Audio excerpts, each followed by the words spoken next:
பள்ளிவாசல்ல இருந்து ஃபத்வா கொடுத்ததா வந்து ஒரு நோட்டீஸ் போட்டிருக்காங்க. இந்த மாதிரி மடத்துக்குளம் சுன்னத்துல் ஜமாத் வந்து இந்த சுகுணா சிக்கனுக்கு வந்து இவங்க தான் ஹலால் சர்டிஃபிகேட் கொடுத்துருக்காங்க அப்படின்னு சொல்லி. அது எப்படி நீங்க தான் கொடுத்தீங்க அந்த சர்டிஃபிகேட்? ஆமாம் ஆமாங்க. அப்படிங்களா? அது எப்படி எந்த அடிப்படையில் கொடுத்தீங்க ஃபத்வா? அது நம்ம இங்கிருந்து ஆள் அனுப்புகிறோம் பள்ளிவாசல்ல இருந்து. சரி. நம்ம பசங்க 2 பேரும் அனுப்புகிறோம். சரி. அவங்களுக்கு சம்பளம் கொடுத்துருவாங்க. சரி. அவங்க இது பண்ணுறாங்க.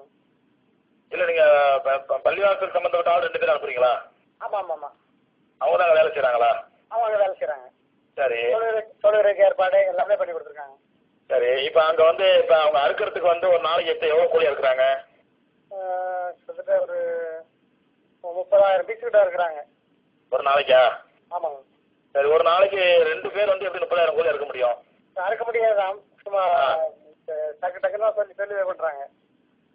இல்லை நியாயப்படி முறைப்படி பார்த்தா கூட 24 மணி நேரம் வேலை செஞ்சா கூட 2 பேர் வந்து 30,000 கூலி ஒரு நாளைக்கு அறுக்க முடியாது. அப்போ மீதி கூலி எப்படி இருக்கிறாங்க அவங்க? இந்த 2 பேர் யாராவது வேலை போய் லீவ் போட்டாலும் எப்படி இருக்கிறாங்க? நான் மொத்தம் 4 பேர் வச்சிருக்கிறோம். 2 பேரா 4 பேரா? மொத்தம் 4 பேர் வச்சிருக்கிறோம். சரிங்க. அது 2 பேரா இருப்பாங்க, 2 பேர் ரெஸ்ட் எடுத்துக்குவாங்க. சரி. ஃபர்ஸ்ட் கொஞ்ச நேரத்துக்கு. சரி. இப்போ 4 பேர் சேர்ந்தா கூட வந்து ஒரு நாளைக்கு 30,000 கூலி இருக்க முடியாதுங்களா? 4 பேர் ஒரே ட்ரிப்பாக இருக்க முடியாது, 2 பேராக தான் இருக்க முடியும். அப்போ 2 பேர் சேர்ந்து எப்படி ஒரு நாளைக்கு 30,000 கூலி இருக்க முடியும்? கொஞ்சம் தான் இருக்க முடியும். கொஞ்சம் டக்கு டக்குன்னு சொல்ல வைக்கணும், அவ்வளோதான் கத்தி. இல்லைங்க, அதாவது ஒன்று புரிஞ்சுங்க. இது வந்து அவன் வந்து கேஎஃப்சிக்காரன் வந்து தமிழ்நாடு ஃபுல்லாக வந்து உங்கள் ஒரு மடத்துக்குள்ளங்கிற ஒரு சின்ன கிராமத்தில் நீங்கள் கொடுத்த ஒரு ஃபத்வாவை அவன் வந்து தமிழ்நாடு பூரா போட்டிருக்கிறான். எல்லாரும் அதை தான் ஃபாலோ பண்ணி ஹலால் வச்சு சாப்பிட்டுட்டு இருக்கிறாங்க.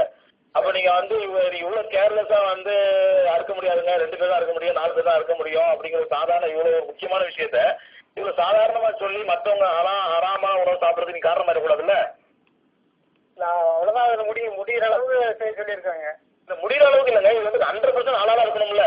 இப்போ அவன் வந்து கேஎஃப்சி சிக்கன் என்ன சொல்கிறானாக்கா, எங்களுக்கு வந்து சுகுணா சிக்கன் தான் சப்ளை பண்ணுறாங்கன்றான். சுகுணா சிக்கன் என்ன சொல்கிறாண்டாக்கா, எங்களுக்கு வந்து மடத்துக்குளம் ஜமாத் தான் வந்து லெட்டர் கொடுத்துருக்காங்க அப்படின்றான். மடத்துக்குளம் ஜமாத் லெட்டர் கொடுத்தா நீங்கள் பள்ளிவாசலுடைய இமாமோ இல்லை பள்ளிவாசலுடைய மோதினாரோ அவங்க ரெகுலராக போய் அறுக்கிறாங்களா? இல்லை நீங்கள் வந்து நீங்கள் நிர்வாகத்துலேருந்து எவ்வளோ நாளைக்கு ஒருக்க போய் பார்க்குறீங்க அதை?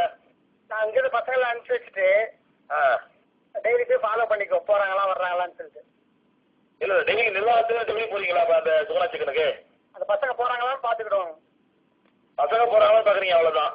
ஆமாங்க. அந்த பசங்க என்ன பண்ணுறாங்க எது பண்ணுறாங்க? 30,000 கூலி பசங்க 2 பேர் எப்படி அறுப்பாங்க அதை பற்றி நீங்கள் கவலைப்படுறதில்ல? அதை போய் பார்த்துக்கிட்டு இருக்கோம். அந்த மிஷினில் வந்துக்கிட்டே இருக்குதுங்க. இல்லை மிஷினில் வர்றது வேறு பிரச்சனைங்க. இப்போ நம்ம மடத்துக்குள்ள ஜமாத்துலேருந்து ஒருத்தர் செய்யறதுங்கிற ஒரு ஃபோன் பண்ணி கேட்டால் அவர் சொல்கிறாரு, எங்கள் ஜமாத் வந்து அவன் வந்து மாதத்துக்கு நான் டொனேஷன் கொடுத்துறான், பள்ளிவாசலுக்கு வருஷத்துக்கு 5 காசு கொடுத்துட்றான். இதுக்காக வேண்டி அவங்க வந்து இதுக்கு ஆசைப்பட்டு ஜமாத்துக்காரன் அதை பற்றி கவலைப்படுறதே கிடையாது. நான் இது எங்கே வேணாலும் வந்து சொல்கிறேன். அவங்க வந்து ஏதோ சாதாரணமாக ஏதோ ஃபத்வா சிக்கன் ஃபத்வா கொடுத்துட்றாங்க. அவன் எப்படி அறுக்கிறான்னு தெரிய மாட்டேங்குது. தமிழ்நாடு பூரா உள்ள மக்கள் வந்து ஹராம சாப்பிட்றதுக்கு மடத்துக்குள்ள ஜமாத் உடந்தையா இருக்கிறாங்கன்னு சொல்லி உங்க சாப்பிட்ற ஒரு கம்ப்ளைண்ட் பண்றாரு. இதுக்கு என்ன பதில் சொல்றீங்க? ஒண்ணுமில்லாம இருக்கிறதுக்கு 2 பேர் வச்சு அனுப்பிச்சு இது பண்ணிட்டு இருக்காங்க. இல்ல ஒண்ணுமில்லாம அவன் 2 பேர் வச்சு அறுக்கிறான், 4 பேர் வச்சு அடுத்த பிரச்சனைங்க. நீங்க ஒரு பள்ளிவாசல்ல இருந்து லெட்டர் கொடுத்து உங்க பள்ளிவாசல் லெட்டர் பேட்ல மடத்துக்குள்ள சுன்னத்துல் ஜமாத்துல இருந்து நாங்க இது மாதிரி பாக்குறோம், அவங்க ஹலாலா தான் அறுக்கிறாங்கன்னு சொல்லி நீங்க ஃபத்வா கொடுக்கும் பொழுது ஒண்ணு உங்க பள்ளிவாசலுடைய இமாமால கையெழுத்து போட்டிருக்கணும், அல்லது உங்க லோக்கல் உள்ள ஜமாத்துல உலமாக்கள் மற்ற பெரிய உலமாக்களும் அவங்க கையெழுத்து போட்டிருக்கணும். அது எதுவுமே இல்லாம நீங்க அவங்க வெறும் டொனேஷன் தர்றாங்கிறதுக்காக வேண்டி நீங்க வந்து சின்ன கிராமத்துல இருந்து லெட்டர் கொடுக்கலாம். நீங்க இதை அவன் என்ன பண்றானாக்கா, இது வந்து சுகுணா சிக்கன் மட்டும் இல்லை, அவன் எத்தனை கேஎஃப்சிக்கு மெக்னாருக்கு அப்ளை பண்ற அத்தனை இடத்துல லெட்டர் போட்டு அனுப்பியிருக்கான். இருக்கிறாங்க. இல்ல அவன் அந்த பிறகு ஒரு நிமிஷம் புரிஞ்சுங்க, அவன் சுகுணா சிக்கன் வந்து தமிழ்நாட்டுல எங்கேயாவது இடத்துல பிரான்ச் வைப்பான், ஏதோ கிராமத்துல வைப்பான், அதே விஷயம்.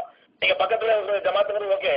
அவன் வந்து நீங்க கொடுக்குற ஃபத்வாவை அவன் மட்டும் பயன்படுத்துற கேஎஃப்சி சிக்கன் கொடுக்குறாங்க. கேஎஃப்சி சிக்கன் மெட்ராஸ்ல பெரிய பெரிய ஷாப்பிங் மால்ல, ஸ்பென்சர் பிளாசால, எக்ஸ்பிரஸ் அவென்யூ மாதிரி பெரிய பெரிய ஷாப்பிங் மால்ல உங்க ஃபத்வா தொங்க விட்டுருக்காங்க.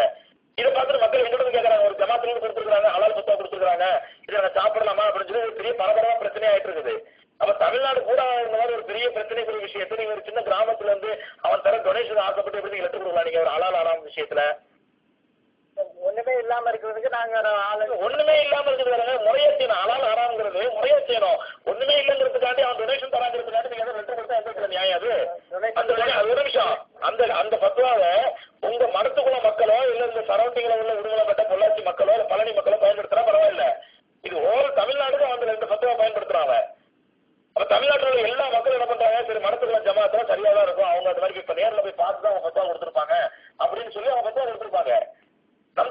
தமிழ்நாட்டு மக்கள். அப்ப இவ்வளவு ஒரு முக்கியமான விஷயத்தை வந்து நாங்க ஒண்ணுமே இல்லாததுக்கு ஏதோ லெட்டர் கொடுத்துருக்கோம், ஒண்ணுமே இல்லாத லெட்டர் கொடுத்துருக்கோம் அப்படின்னு சொன்னா இது எந்த ஒரு நியாயம் இது?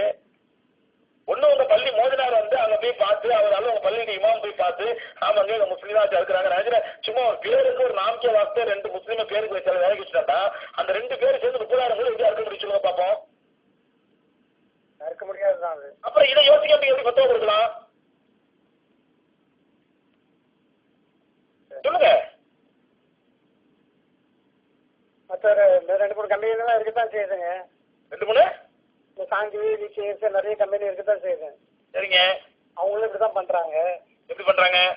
2 ஆளை கொடுத்து தான் பண்ணிட்டு இருக்கிறாங்க. இல்லங்க நான் ஒண்ணு புரிஞ்சுங்க, இது சும்மா 2 ஆளை பேருக்கு வச்சுட்டு அவன் அலால காட்டுறதுக்காக வேண்டி ஊரை ஏமாத்துக்காக 2 பேரை சொல்லி ஒரு முஸ்லீம் பேரை வச்சுக்கிட்டு மத்தெல்லாம் ஆனாலும் காசு வச்சு அறுத்துட்டாண்டாக்கா அதுக்கு நீங்க உடனே ஆவீங்களா? சந்தையா இருக்குன்னு சொல்லுங்க. வேற என்ன அர்த்தம் இருக்கு?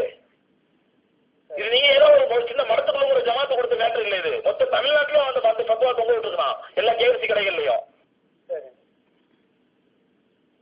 இப்ப என்ன சொல்றீங்க? அதாவது நீங்க உடனடியா அந்த பத்துவா வாபஸ் வாங்க, இல்லைன்னா உங்க முறையா உங்க ஜமாத்துல மேல அணுகி முறையா ஆட்களை போட்டு ஒரு 10 பேரா முஸ்லீம்களை போட்டு 30,000 கோடி ஒரு நாளைக்கு அதுக்கு எத்தனை பேர் தேவைப்படும் அப்படி கணக்கு எடுத்து அத்தனை பேர் பண்ணா நீங்க முறையா பத்துவா கொடுங்க. இல்லைன்னா நீங்க உடனே டிக்ளேர் பண்ணுங்க நான் இன்னைக்கு ஜும்மால அதை பத்தி உங்க ஜமாத்தை பத்தியும் நீங்க பேசுங்க. இப்ப உங்களுக்கு எனக்கு ஒரு சம்பாஷணை பத்தியும் நான் இன்னைக்கு ஜும்மால பேசி இதை வந்து தமிழ்நாடு பூரா டிவில பார்க்க போறாங்க, உலகம் பூரா டிவில பார்க்க போறாங்க. ஏன்னா நீங்க பண்ண மிஸ்டேக் வந்து நீங்க பண்ண தப்புன்னு சாதாரண தப்பு அல்லது. ஒட்டுமொத்த தமிழ்நாட்டு முஸ்லீம்களும் ஒரு ஹராமான உணவு சாப்பிடுறது நீங்க காரணமாயிட்டீங்க.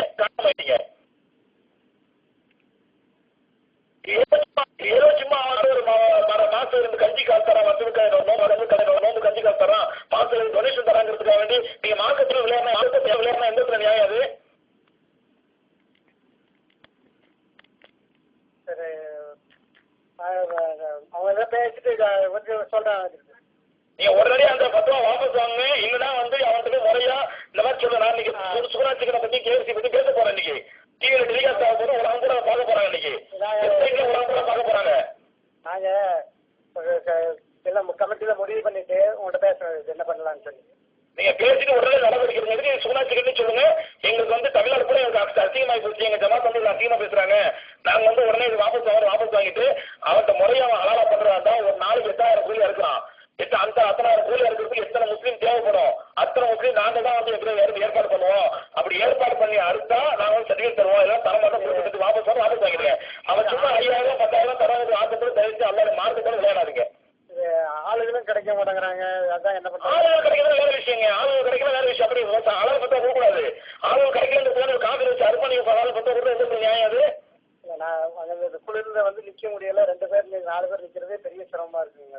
ஏங்க 4 பேர் நிக்கிற 10 பேர் நிக்கிற என்னங்க சிரமம் இது? அவருக்கு வந்து கோழி இருக்கிறது காசு கிடைக்காத ஒரு முஸ்லீம் கூட 2,000 நம்மள இஷ்டம் கொடுத்துட்டோம். அவருக்கு பிசினஸ் அதை பத்தி நீங்க கவலைப்படுறீங்க. நீங்க எல்லா மாதத்தை பத்தி நீங்க கவலைப்படுறீங்க, அவங்க பிசினஸ் பத்தி நீங்க கவலைப்படுறீங்க.